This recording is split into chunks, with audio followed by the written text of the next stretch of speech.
नमस्कार, एमपी दिन भर आप देख रहे हैं और आपके साथ मैं हूं पुनीत। चलिए खबरों की करेंगे शुरुआत। शिवपुरी से इस वक्त की बड़ी खबर है। जिला अस्पताल में यहां पर अफरा तफरी मच गई। दरअसल अफवाह फैल गई थी और इसकी वजह से अफवाह फैलने की वजह से अफरा तफरी का माहौल बन गया और इसी अफरा तफरी में एक मासूम बच्चे की जान चली गई। आईसीयू में ये बच्चा भर्ती था, एनआईसीयू में भर्ती था और अफवाह ये फैली कि सिलेंडर फट गया है, जिसकी वजह से लोग काफ़ी घबरा गए। मरीज़ अस्पताल से बाहर निकल आए और मरीज़ के परिजन जो थे वो भी घबरा गए, अपने मरीज़ों को लेकर निकलने लगे।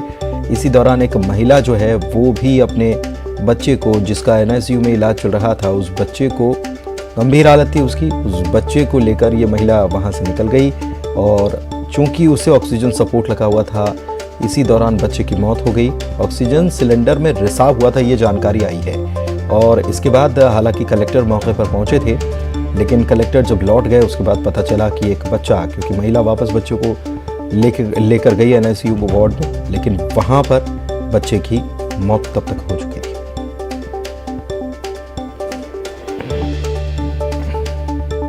गया था यहाँ पे, उससे बच्ची की कंडीशन खराब थी, बहुत सीवियर एआरआई था, सेप्टिसीमिया भी था, उसको सांस लेने में बहुत ज़्यादा दिक्कत हुई। 2 दिन से उसको मैनेज किया जा रहा था जी, उसको अच्छे से मैनेज भी कर रहे थे। सुबह तक ठीक भी था, लेकिन शाम को अचानक उसकी तबीयत ज़्यादा खराब हो गई थी। उसको बहुत ज़्यादा रिट्रैक्शंस आ रहे थे, ऑक्सीजन की कमी हो रही थी उसको, तो उसको पूरा ऑक्सीजन लगाया था, इंजेक्शन लगाए थे। उसको रेफर करने की हमने कोशिश की थी, रेफर किया भी था उसको, लेकिन रेफर नहीं हो पाया था, ये रेफर कर ही नहीं पाए थे। पर बच्चा ही था, उसका इलाज नहीं कर रहे थे। अच्छा, ये बनाया था जी गाड़ी। अच्छा, गाड़ी नहीं है। ये जो गाड़ी वाला ड्राइवर आया था, ये किसके लिए आया था? बच्चे के लिए? अभी तो मैं अभी आया जस्ट यहाँ, तो अच्छा, अभी बच्चे की क्या पोजीशन है? बच्ची की कंडीशन खराब है जी, चांस कम है जी। ग्वालियर में पुलिस ने नशे के 2 सौदागरों को पकड़ा है और इनके पास से 70 लाख रुपए की हेरोइन मिली है। पुलिस को मुखबिर से खबर मिली थी कि ये इसे खपाने में लगे हैं। पुलिस ने कार्रवाई की, नाकेबंदी की, हेरोइन के साथ 2 तस्करों को पकड़ लिया है। पुलिस में आज ये क्राइम ब्रांच ने बहुत अच्छी कार्रवाई करते हुए 2 नशे के तस्करों को पकड़ा है थाना मुरार क्षेत्र से, जिनके पास से लगभग 370 ग्राम हेरोइन, जो कि मॉर्फिन का, जो अफीम से निकलता है, इसका सबसे परिष्कृत रूप होता है, ये बरामद की है, जो इसकी कीमत लगभग 50 लाख रुपए है। और ये अभी हाल ही के वर्षों में ग्वालियर में ब्राउन शुगर, गांजा आदि पकड़े गए हैं, परंतु हेरोइन जो है ये पहली बार पकड़ी गई है। और इसमें जो आरोपी पकड़े गए हैं ये मुरार क्षेत्र से पकड़े गए हैं। एक भिंड का रहने वाला है, एक ग्वालियर का रहने वाला है। जो ग्वालियर का है उसके ऊपर 1-2 प्रकरण दर्ज हैं। भिंड का जो है उसके ऊपर उसका भी क्रिमिनल रिकॉर्ड है। बढ़ते आगे भिंड की ही बात करते हैं, जहां पर शराब ठेकेदार के द्वारा आबकारी विभाग की महिला अधिकारी को जान से मारने की धमकी दी गई। बताया जा रहा है कि महिला अधिकारी को धमकी उस वक्त मिली जब वो नकली शराब की सूचना मिलने के बाद जांच के लिए शराब दुकान पहुंची थी। पुलिस ने महिला आबकारी अधिकारी की शिकायत पर सरकारी काम में बाधा डालने का केस दर्ज कर लिया है और मामले की जांच में जुट गई है। आपको बता दें कि भिंड और चंबल का जो क्षेत्र है, यहाँ पर नकली शराब के मामले पहले भी सामने आ चुके हैं और इससे लोगों की जान भी जा चुकी है। बड़े पैमाने पर नकली शराब यहाँ बनाई भी जाती है। लगातार मुख्यमंत्री कहते हैं कि कार्रवाई की जा रही है और कार्रवाई जब की जाती है तो कैसे धमकाया जा रहा है अधिकारियों को, ये खबर इस बात की तस्दीक कर रही है। आबकारी की शासकीय दुकान है, इसके कुछ सदस्यों द्वारा जहाँ आबकारी अमला वहाँ चेक करने गया तो उन्हें शासकीय कार्य में बाधा पहुंचाई, उनको निरीक्षण नहीं करने दिया। इस संबंध में रिपोर्ट होने का अंतर्गत धारा 353 में अपराध पंजीबद्ध किया गया। अगर ऐसा कुछ चीज संज्ञान में आया तो उसकी विधिनुसार कार्रवाई की जाएगी। इंदौर से खबर, जहां पर फर्जी स्क्रीनशॉट दिखाकर सराफा कारीगर के साथ 8 लाख रुपए की ठगी के आरोपियों की तलाश में पुलिस जुटी हुई है। पुलिस ने कारीगर हमीद शाह की रिपोर्ट पर अज्ञात लोगों के खिलाफ 8 लाख रुपए की ठगी का केस दर्ज किया। बताया जा रहा है कि कारीगर के बेटों ने अपना कारोबार बढ़ाने के लिए गूगल पर ज्वेलर्स का ऐड दिया था। विज्ञापन को देखकर ठगों ने हैदराबाद की कंपनी के कर्मचारी बनकर उनसे संपर्क किया। 2-3 बार सैंपल लेने आए और फिर स्क्रीनशॉट दिखाकर 8 लाख रुपए के जेवरात साथ ले गए। ठगों ने खुद को हैदराबाद का बताया, जबकि वे गुजराती बोल रहे थे। इसके चलते पुलिस को ये शक है कि ये ईरानी गैंग के सदस्य थे।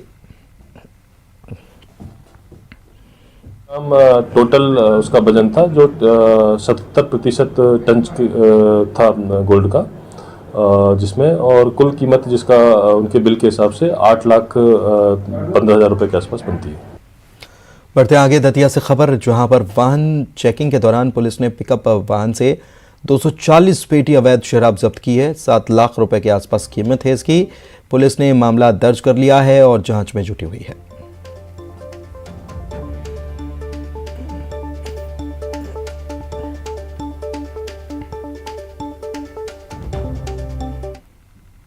के द्वारा और उनकी टीम के द्वारा दिनारा रोड पर चेकिंग के दौरान एक पिकअप वाहन पकड़ा गया, जिसमें चेक करने पर 240 पेटी देशी शराब पाई गई थी। इसकी लगभग कीमत 7,20,000 रुपए के आसपास है और पूछताछ जारी है। आरोपी को गिरफ्तार कर लिया गया, उससे पूछताछ जारी है। नर्मदापुरम की बात करते हैं, जहां पर निजी बैंक के एटीएम में तोड़फोड़ की कोशिश करने का वीडियो आया है। इसमें नजर आ रहा है कि कैसे युवक एटीएम को तोड़ने की कोशिश कर रहा है। बताया जा रहा है कि वीडियो पिपरिया स्थित निजी बैंक के एटीएम का है। पुलिस जांच में जुटी हुई है।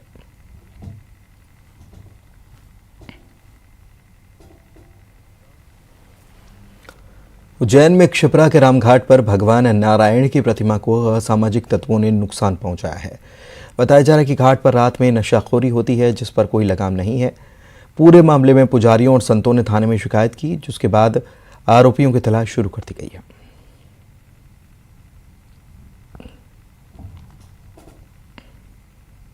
चित्रगुप्त का जो प्राचीन मंदिर है, इसी पे पुरुषोत्तम भगवान का मूर्ति स्थापित है, जो काफ़ी समय से यहाँ पे नौ नारायण के रूप में यात्रा के रूप में स्थापित है। यहाँ पे कुछ रात को असामाजिक तत्वों ने मूर्ति के साथ छेड़छाड़ करी और भगवान विष्णु भगवान के दोनों हाथों को जो है किसी शस्त्र औजार से तोड़ दिया। मुझे विश्वसनीय सूत्रों से ज्ञात हुआ है कि क्षिप्रा के किनारे पर रामघाट पर स्थित श्री पुरुषोत्तम नारायण मंदिर में किसी विधर्मी के द्वारा भगवान के दोनों हाथों को तोड़ दिया गया है। ये घटना अपने आप में बहुत ही निंदनीय है, बहुत ही शर्मनाक है और हिंदुओं के लिए तो ये बहुत ही अपमानजनक है। मैं कहना चाहूँगा कि प्रशासन को तुरंत शक्ति से उस व्यक्ति का पता लगा करके उस पर सख्त से सख्त कार्रवाई करनी चाहिए, जिससे कि भविष्य में कोई भी व्यक्ति इस प्रकार का दुस्साहस करने का प्रयास न कर सके। खबर ढिंढोरी से, जहां पर बिचौलियों के साथ साठगांठ कर अधिकारी और कर्मचारी ही प्रदेश की सरकार की महत्वाकांक्षी संबल योजना को पलीता लगा रहे हैं। करंजिया जनपद पंचायत का मामला है। संबल योजना का फायदा दिलाने के नाम पर मृत हितग्राहियों के परिजनों से कथित बिचौलिए ने 60 से 70 हजार रुपए ऐंठे। पीड़ित महिला के मुताबिक पिछले साल बीमारी से उसके पति की मौत हुई थी और कुछ दिन पहले ही संबल योजना के तहत सरकार से 2 लाख रुपए की सहायता राशि उसके बैंक खाते में जमा कराई गई। जैसे ही संबल योजना की राशि हितग्राही के खाते में पहुंची, वैसे ही इलाके में सक्रिय 2 बिचौलिए उसके घर पहुंचे और महिला हितग्राही से 1,60,000 रुपए की ठगी की। इस तरह के कई मामले जिले में आ चुके हैं। मामले के सामने आने के बाद जनपद सीईओ ने जांच के बाद कार्रवाई की बात कही है। हाँ, मतलब डल गए रही से मोर पर मैं निकाले नहीं रहा पैसा लगे। कितने पैसे ले रही से? 2 लाख। हाँ, फिर क्या हुआ? दलाल फिर आ गई नहीं मोर ली उन्हें कि चल तो पैसा निकलवा ली तोड़ का के, तो मैं नहीं जाऊँ, मोर लड़का नहीं है अपने घर में, मैं अकेले नहीं जाऊँ ऐसे कहूँ। तो फिर वो दिन फिर भग गई। संजगर आ रहा हूँ ले जिले 4 बजे, तो मैं नहीं जाऊँ रात, भैया अकेले रही की फरानी के हाथ। बिहान शुक्रवार के रोज फिर आ गई फिर 9 बजे हम दिन में, तो शुक्रवार के आके ले जीने फिर मला। इसमें मुख्य रूप से जो तत्कालीन सीईओ रहा है श्री भोला सिंह मरावी, रिटायर्ड लेखापाल श्री प्रमोद पटेल और शाखा प्रभारी पीसीओ हल्दकार, ये तीनों लोगों के मिली भगत से जो गांव में एजेंट लगाया गया है, उनके माध्यम से हितग्राहियों के घर घर जाकर के उनको उठा के बैंक लाया गया।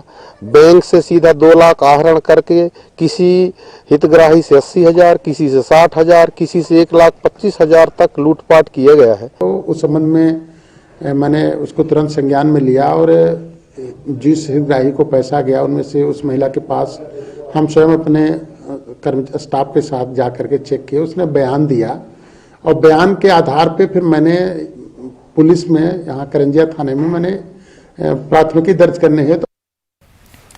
मध्य प्रदेश से इस वक्त की सबसे बड़ी खबर आपको बता रहे हैं। 19 दिसंबर से विधानसभा का शीतकालीन सत्र बुलाया गया है। 19 से लेकर 23 दिसंबर तक ये विधानसभा का शीतकालीन सत्र चलने वाला है। सत्र बुलाने की अधिसूचना जारी कर दी गई है।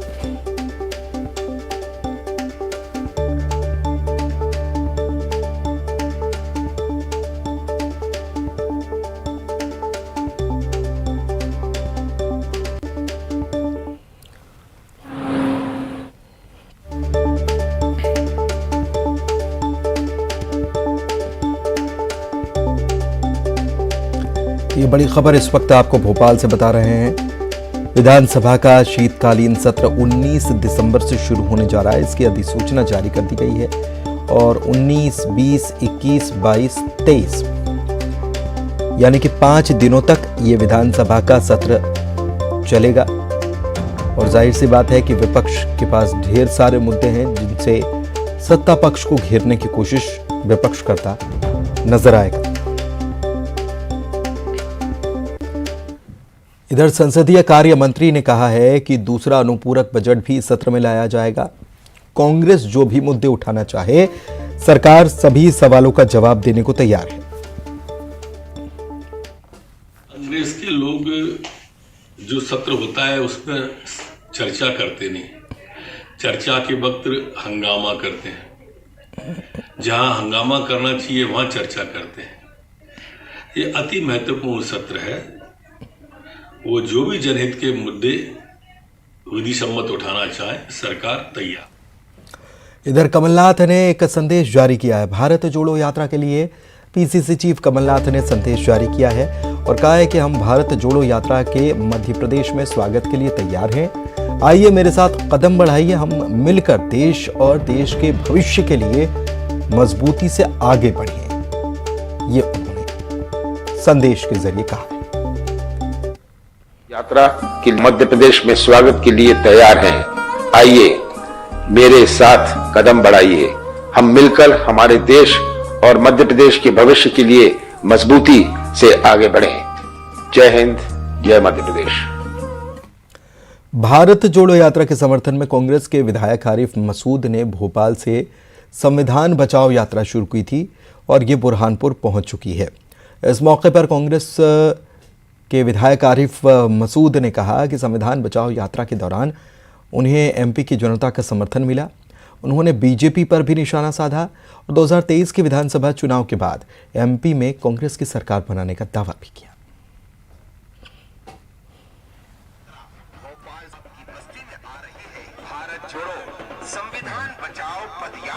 भारत जोड़ो यात्रा का केवल एक ही मकसद था कि देश में बढ़ती हुई नफरत रोकना, और दूसरा बहुत बड़ा मकसद है कि देश में बाबा साहब का संविधान बचाना। ये देश संविधान से चलेगा, गोडसे की विचारधारा से नहीं चलेगा। राहुल गांधी जी ने वक्त की नज़ाकत को समझा और ये यात्रा पर निकले, उसके लिए उनको धन्यवाद देना चाहिए। और पूरे बुरहानपुर से दरख्वास्त करूँगा कि उस दिन ताकत के साथ पलके बिछाकर राहुल गांधी का स्वागत करें। ये एक बड़ी लड़ाई है। पूरे देश में कहीं पे कोई गड़बड़ी नहीं हुई, मध्य प्रदेश में हुई। समझ लो लुटेरे जाने वाले हैं, तो ये यही काम करेंगे। सर 23 नवंबर को राहुल गांधी की भारत जोड़ो यात्रा बुरहानपुर पहुंचेगी। इससे यात्रा के पहुंचने के बाद राहुल गांधी यहां पर गुरुद्वारे में मत्था टेकेंगे। इसको लेकर गुरुद्वारा प्रबंधन ने तैयारियां पूरी की हैं। कांग्रेस नेता राहुल गांधी की भारत जोड़ो यात्रा मध्य प्रदेश में 23 नवंबर को प्रवेश होना प्रस्तावित है। यात्रा बुरहानपुर से शुरू होंगी और राहुल गांधी जब यहां से गुजरेंगे तो बुरहानपुर का जो ऐतिहासिक सिख समाज के 10वें गुरु गोविंद सिंह का जो ये बड़ी संगत का गुरुद्वारा है, यहाँ मत्था टेकने आएंगे। और हमारे साथ मौजूद है गुरुद्वारा प्रबंधक कमेटी के अध्यक्ष शैली गिर जी से हम उनसे बात करें। सर, क्या कार्यक्रम बना है राहुल गांधी जी का? सबसे पहले तो बड़ी खुशी की बात है कि राहुल गांधी जी आज ये यात्रा निकाल रहे हैं और इस ऐतिहासिक स्थल के दर्शन करने के लिए आ रहे हैं। हमको जो जानकारी मिली है, राहुल गांधी जी यहाँ शाम में गुरुद्वारे में माथा टेकने आएंगे और देश की शांति और उसके लिए यहाँ अरदास करेंगे। ऐसी अभी तक हमको जानकारी मिली है। सर, क्या ऐतिहासिक महत्व है इस गुरुद्वारे का? ये गुरुद्वारा हमारे 10वें गुरु गुरु गोविंद सिंह जी महाराज साहब का एक ऐतिहासिक स्थल है, जो वो यहाँ पर काफ़ी समय यहाँ रुके थे और यहाँ पर उन्होंने गुरु ग्रंथ साहब की रचना कराकर उन्होंने यहाँ पर अपने हाथों से हस्ताक्षर किए थे और ये उस कारण से बहुत महत्व पूरे दुनिया में रखता है ये गुरुद्वारा। तो जिस तरीके से शैलीगिर जी ने बताया कि ये जो गुरुद्वारा है, यहाँ पे गुरु गोविंद सिंह साहब जी ने गुरु ग्रंथ की अपने हाथों से लेखन की रचना की थी और यहाँ समाज के लोगों को एक संगठित किया था। उम्मीद की जाती है यहाँ पर मत्था टेकने के बाद राहुल गांधी जी देश और अपने संगठन के लिए भी कामना करेंगे। कैमरामैन दानिश के साथ शारिक अख्तर, न्यूज़ 18 बुरहानपुर। एमपी में सत्ता के लिए बीजेपी और कांग्रेस के बीच 6 माह का खेल जारी है। बीजेपी के आदिवासी कार्ड को काउंटर करने के लिए कांग्रेस ने भी प्लान तैयार कर लिया है। इस प्लान के तहत एमपी में भारत जोड़ो यात्रा के दौरान राहुल गांधी जननायक टंटिया भील की जन्मस्थली जाएंगे। कांग्रेस की तरफ से इसको लेकर बड़ा कार्यक्रम रखा जाएगा। कांग्रेस के इस प्लान पर बीजेपी हालांकि निशाना साध रही। ओंकारेश्वर भी है, टंटिया भील भी है और नर्मदा जी के दर्शन भी करेंगे, पुल पे से पूजा अर्चना भी करेंगे। सब चीज़ें चलेंगी, बड़े स्मूथ चलेगी और लाखों लोग रहेंगे। 20,000 से ज़्यादा लोगों ने रजिस्ट्रेशन कराया कि साथ चलेंगे। भारतीय जनता पार्टी बस एक ही चीज़ देखे कि ये जो कानून व्यवस्था ध्वस्त है, कम से कम इन दिनों उस पर निगरानी रखें। लेकिन मैं तो जानता हूँ कि राहुल गांधी की यात्रा से मध्य प्रदेश में बहुत ज़्यादा प्रभाव पड़ने वाला नहीं, राजनीतिक कोई हलचल होने वाली नहीं है। फिर भी वो यात्रा करें, पूरी सिक्योरिटी उनको दी जाएगी, मध्य प्रदेश की तरफ से सुरक्षा दी जाएगी और आराम से वो यात्रा करें और मध्य प्रदेश से उनकी विदाई हो। आदिवासियों के बीच जा रहे हैं, टंटिया मामा की जन्मस्थली जाएंगे। मैंने कहा ना, आदिवासियों के बीच जाएं, व्यापारियों के बीच जाएं, सामान्य की जाएं, पिछड़ा की जाएं, वो जहाँ जाना चाहे कांग्रेस पार्टी ने प्रोग्राम बनाया होगा, कांग्रेस पार्टी वेलकम करेगी।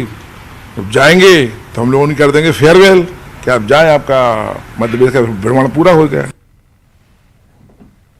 रायपुर से बड़ी खबर आपको बता रहे हैं, कल मछुआरा सम्मेलन का आयोजन है और सीएम इस कार्यक्रम में शामिल होने वाले। पंडित दीनदयाल उपाध्याय ऑडिटोरियम में ये कार्यक्रम रखा गया है। मंत्री रविंद्र चौबे इस कार्यक्रम में शामिल होने वाले हैं। मछुआ सहकारी समितियां इसमें शिरकत करेगी। तो एक बड़ा कार्यक्रम कल रखा गया है मछुआरों के लिए।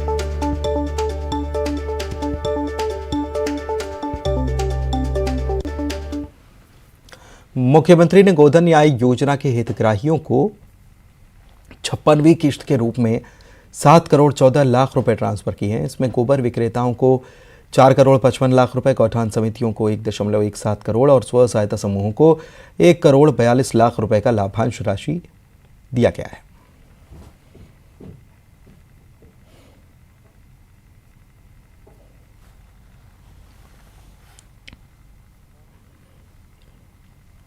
चलिए बढ़ते आगे। सीहोर की बेटी सिमरन तिवारी ने जिला प्रदेश का नाम रोशन किया। उनको स्पेशल भारतीय महिला फुटबॉल टीम का कोच नियुक्त किया गया है। सिमरन तिवारी जर्मनी के बर्लिन में होने वाली वर्ल्ड समर स्पेशल गेम्स 2023 प्रतिस्पर्धा में हिस्सा लेने वाली स्पेशल महिला फुटबॉल टीम को प्रशिक्षण देंगी। सिमरन की उपलब्धि पर सीहोर के लोग खुश हैं और उन्हें बधाई देने के लिए उनके घर पहुंच रहे हैं।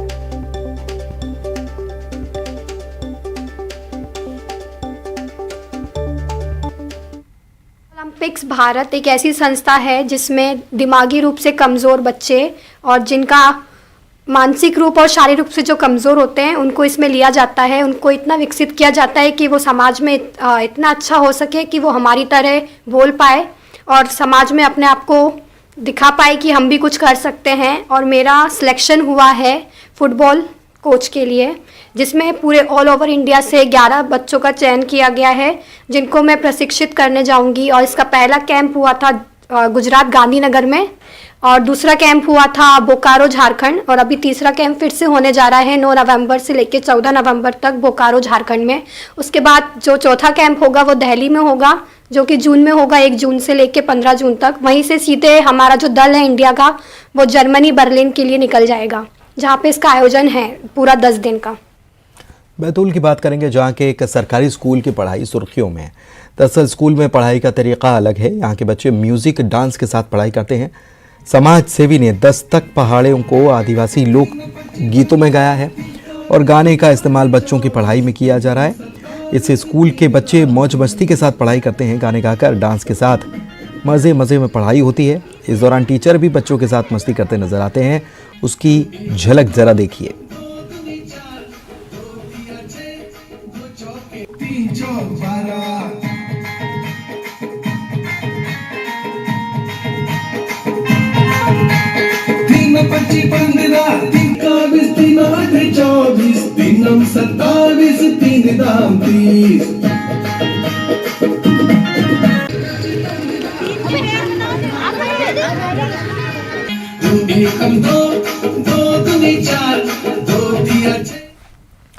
गुना में बीजेपी विधायक गोपीलाल जाटव का अनोखा अंदाज दिखा। यहां पर कार्यकर्ताओं के साथ गाड़ी छोड़ वो ऑटो में सफर करते नजर आए।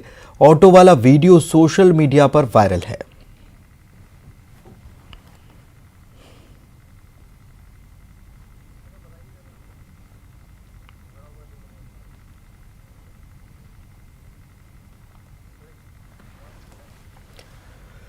रिलायंस इंडस्ट्री के चेयरमैन मुकेश अंबानी की बेटी ईशा अंबानी के घर जुड़वा बच्चों ने जन्म लिया है। अंबानी परिवार और पीरामल परिवार की ओर से जारी सूचना में यह बताया गया कि ईशा अंबानी ने 19 नवंबर को जुड़वा बच्चों को जन्म दिया है, जिसमें एक बेटा और एक बेटी है। दोनों बच्चे स्वस्थ हैं। बेटे का नाम कृष्णा और बेटी का नाम आदिया बताया गया है।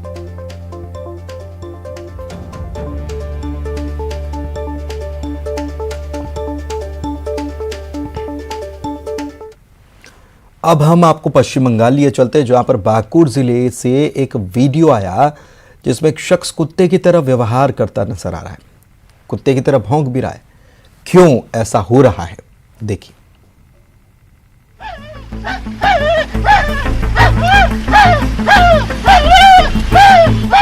कई बार सरकारी मशीनरी का लापरवाह रवैया आम आदमी को परेशान कर देता है, लेकिन पश्चिम बंगाल सरकार के अधिकारियों और कर्मचारियों की लापरवाही ने एक सही सलामत इंसान को कुत्ते जैसा बर्ताव करने पर मजबूर कर दिया।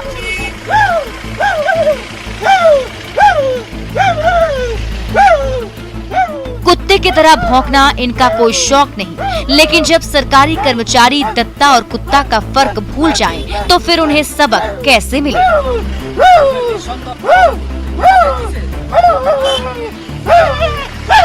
हाथ में कागजात लेकर सरकारी अधिकारी की गाड़ी के साथ दौड़, वो भी कुत्ते की तरह भौंकते हुए। आप सोच रहे होंगे कि ये हो क्या रहा है, तो दरअसल इन जनाब का नाम है श्रीकांति कुमार दत्ता।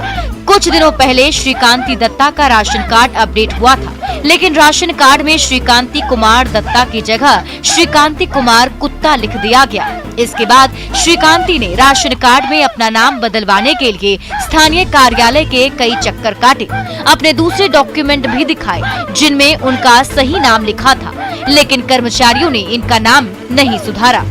नाम बदलवाने की शिकायत पर कर्मचारियों की अनदेखी के बाद श्रीकांति को आइडिया सूझा।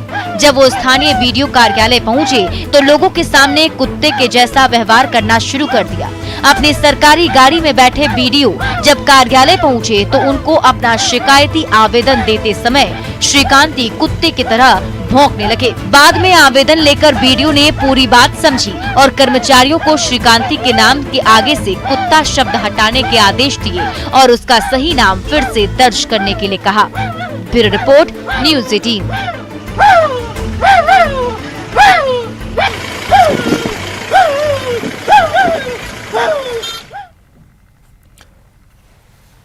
इंसान की आवाज समझ में नहीं आ रही थी साहिबान लोगों को, कुत्ते की आवाज बहुत जल्दी समझ में आ गई। बुलेटिन में इतना ही। नमस्कार।